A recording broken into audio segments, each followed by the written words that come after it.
You go on a diet and what happens? You start to lose weight. Why? Because you're starving yourself.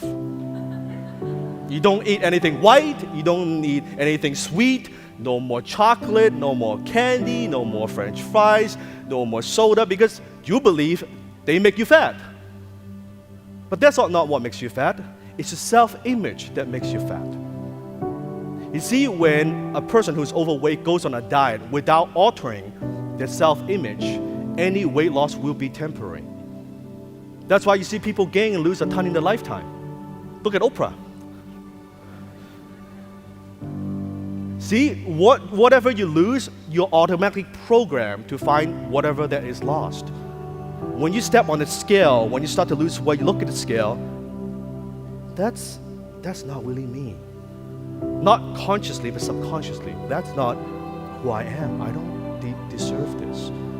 And then, bam, you put the weight right back on. Now, everybody go ahead, touch your chin. Just go ahead, touch your chin. Everybody say, isn't that interesting? We become self-prisoners of our own self-image. We become self-prisoners of our own self-image. See, just because spring rolls around is no sign you're going to look good come fall. You gotta do something with it. In fact, you have to get good at one of two things in life: planting in the spring or begging in the fall. Or get somebody to do it for you. See, those are about the only alternatives.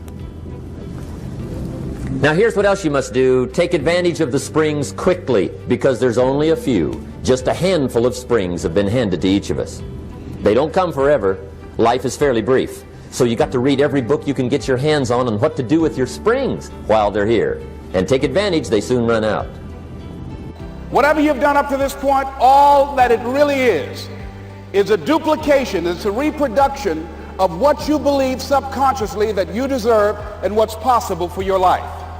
Most people operate out of their personal history, out of their memory, things they've done, things they've experienced, things they've seen, things that they have observed. What I'm suggesting that you operate out of a larger vision of yourself. I want you to see yourself doing what you want to do, experiencing what you want to experience, having what you want to have, doing what it is that gives your life some meaning and value. Operate out of your imagination, not your memory. Because whenever you look at where you want to go, I'm wanting to warn you, you will have some conversation back here after you go through the data that you've experienced in life saying you can't do it. And so what you want to begin to do is ignore that inner conversation. Well, most people, ladies and gentlemen, when something happens to them, what they do is they begin to believe that that's the way it is. That's the way it's always been. And they can't see the possibility of it being any different. Example, before April 1954, the common belief, the universal belief, because it had been tried again and again and again, and people had failed, the belief was that man was not physically capable of breaking the 4-minute barrier, that he could not run a mile in less than 4 minutes. That was the belief on the planet. It had never been done. But here's what happened, ladies and gentlemen. Roger Bannister came along, and he broke the 4-minute barrier. Now here's what's significant about that. Since that time, up to this day, over 20,000 people have done it, including high school kids. What changed? 20,000 people, what changed? Here's what happened when they got on the track. They knew it had been done. And because they knew it had been done, there was a new belief about this barrier, about this goal that was unreachable. And those 20,000 people got in the race believing, knowing in their heart that someone had done it, that it's possible that they could do it. And I'm saying that if you know anybody that had some goal, some dream, something they wanted to do, and they did it, then I'm saying that you know in your heart that if someone has done it, then you can do it. It's possible. And that if someone can make their dream become a reality, that it's possible that you can make your dream become reality. Without commitment, you'll never start. But more importantly, without consistency, you'll never finish. It's not easy. If it was easy, there'd be no Kerry Washington. If it was easy, there'd be no Taraji Henson, P. Henson. If it were easy, there'd be no Octavia Spencer. But not only that, if it were easy, there'd be no Viola Davis. If it were easy, there'd be no Michael T. Williamson, no Stephen McKinley Henderson, no Russell Hornsby. If it were easy, there'd be no Denzel Washington. So, keep working, keep striving, never give up, fall down 7 times, get up 8. Ease is a greater threat to progress than hardship. Ease is a greater threat to progress than hardship. So, keep moving, keep growing, keep learning. See you at work. Years ago, I met Mike. And Mike is a very good friend of mine, fit, healthy, family man, very successful guy. And Mike had a habit of getting up 6 a.m. in the morning and he would run for an hour. He would run for an hour. And sometimes when we travel together, we'll get to the hotel quite late. But it doesn't matter, he would get up at 6 a.m. in the morning and he would run for an hour. And it didn't matter where we were, it didn't matter the time zone. If it was raining, he would run indoor on a treadmill, even in the parking lot if necessary.